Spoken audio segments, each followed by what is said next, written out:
Ok, boomer. Vous avez peut-être déjà entendu ça, de la part de la jeune génération qui s'adresse aux plus anciens. Généralement, je suis pas fan de ce genre d'expression super médiatisée qui vise à porter la voix de toute une génération. Mais là, pour le coup, je dois dire que ça a vraiment résonné. Ce ok boomer, c'est vraiment la volonté d'arrêter les discours moralisateurs, stériles et les jeux politiques.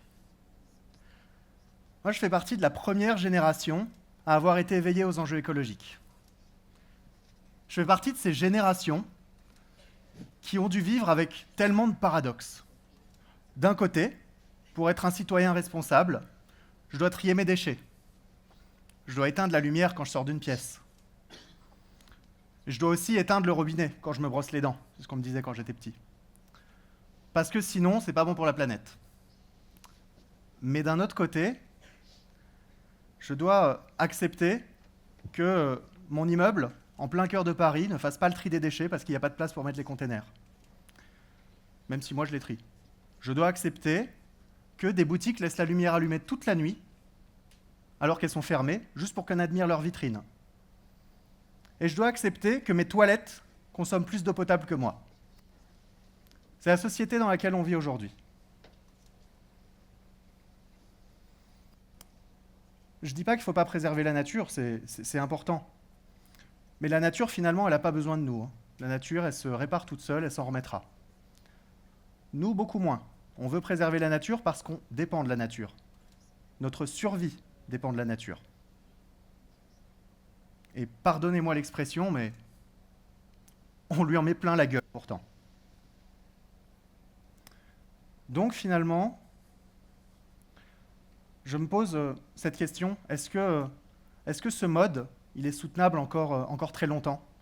Probablement pas un autre siècle. Je suis né dans les années 80 et j'ai grandi avec tous ces paradoxes. L'image que j'ai de la société, là, c'est ce paquet de cigarettes avec marqué dessus « Fumer tue ». Totalement légal, totalement toléré, aucun problème. Comme le fait de ne pas trier ses déchets, comme le fait d'avoir des boutiques fermées qui laissent la lumière allumée, comme le fait que des toilettes consomment de l'eau potable. Aucun problème.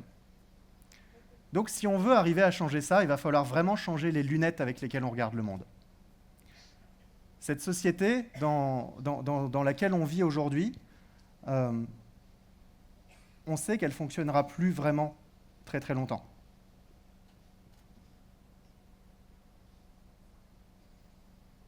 Elle ne fonctionnera plus vraiment très très longtemps. On le sait.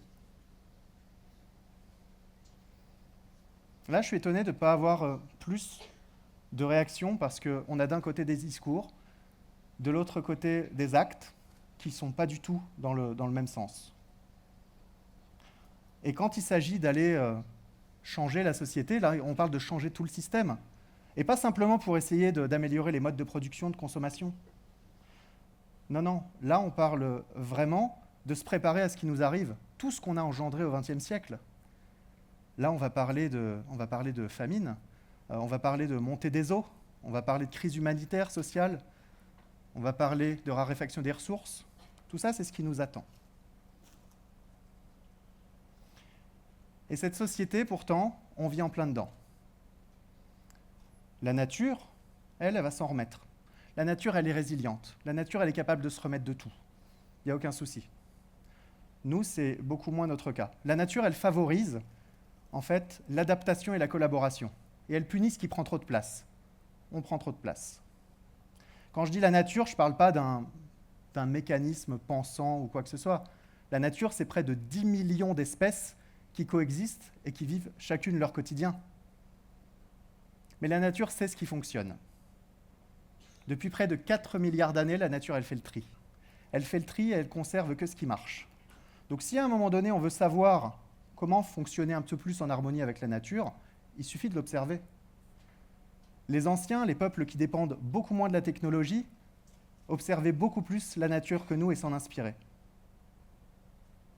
Nous, on le fait assez peu finalement, et on réinvente en permanence nos propres solutions, avec le succès qu'on connaît. Et cette société-là, on le sait, elle arrive en bout de course. On peut s'inspirer de la nature. Par exemple, on prend les fourmis. Les fourmis, c'est une population assez fascinante. Chez les fourmis, il faut savoir qu'il y a 10% de chômage. Il y a 10% des fourmis qui ne travaillent pas, elles font rien. Et pourtant, elles sont parfaitement acceptées par les autres. Elles ont accès à la nourriture, elles ont accès aux ressources, mais elles sont inactives. Elles sont acceptées parce qu'elles sont pourtant utiles. Elles bloquent le passage des autres fourmis. Et en bloquant le passage des autres fourmis, elles rendent ces fourmis plus attentives et plus réactives. Il faut savoir que ça a pour effet d'augmenter la productivité de la colonie de 30%. Si on enlève toutes ces petites fourmis, la productivité de la colonie diminue d'autant. Et en plus de ça, c'est un avantage évolutif, puisqu'en obligeant les fourmis à être tout le temps en état d'alerte, en fait, elles repèrent plus facilement les menaces, et donc elles survivent plus facilement. La nature nous apprend que l'inactivité, ce n'est pas l'inutilité. C'est un exemple dont on pourrait s'inspirer dans nos propres sociétés. Un autre exemple intéressant, c'est celui du corps humain. On le sait, on a des bactéries. On a des bactéries sur notre peau, on a des bactéries dans nos organes. Et on sait qu'on en a beaucoup. Ce qu'on sait peut-être moins, c'est que ces bactéries, ça représente plus de 500 espèces différentes. Et surtout, ce qu'on sait généralement encore moins, c'est qu'il y a plus de cellules étrangères, il y a plus de bactéries qui composent notre corps que de cellules humaines. Pour que tout ça, ça fonctionne correctement, il faut plus de cellules étrangères que de cellules d'origine. Le biomimétisme organisationnel, c'est regarder ce genre de choses et se demander comment ça pourrait s'adapter dans notre monde à nous, puisque la nature sait ce qui fonctionne. On pourrait l'appliquer dans les entreprises demain, par exemple. On voit que c'est une tendance qui commence lentement à émerger. Et se dire que demain, une entreprise qui fonctionne, c'est une entreprise dans laquelle il y a plus de collaborateurs qui ne sont pas salariés que de salariés. Mais si on pousse un peu plus loin, on pourrait l'appliquer, pourquoi pas, pour l'immigration. Bon. Attention, là, je vois les gens sérieux arriver tout de suite. Monsieur Lamry, voyons, l'immigration, c'est un sujet sérieux. Qu'est-ce qu'on va faire avec les 200 millions d'Africains qui vont arriver à nos frontières d'ici 2050? On regarde les fourmis avec eux? Non, parce que bon, ça va pas marcher. Non, c'est plus compliqué que ça. Et là, j'ai envie de dire, ok, boomer. C'est compliqué simplement parce qu'on essaye de préserver à tout prix un modèle de société qui ne tient plus la route.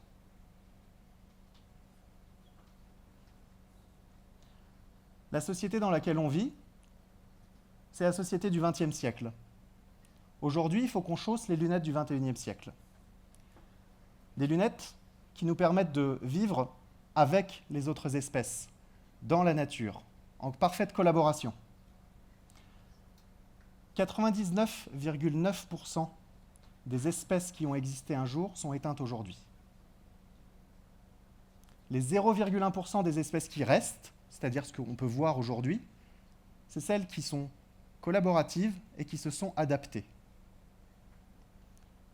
Donc la seule chose que j'ai envie de dire, c'est que le XXIe siècle, c'est le siècle où on doit renouer avec la nature, puisque le XXe siècle est celui qui nous a le plus éloignés de cette nature.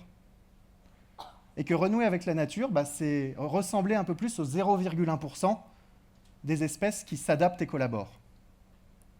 Et pour les autres, ok boomer. Merci.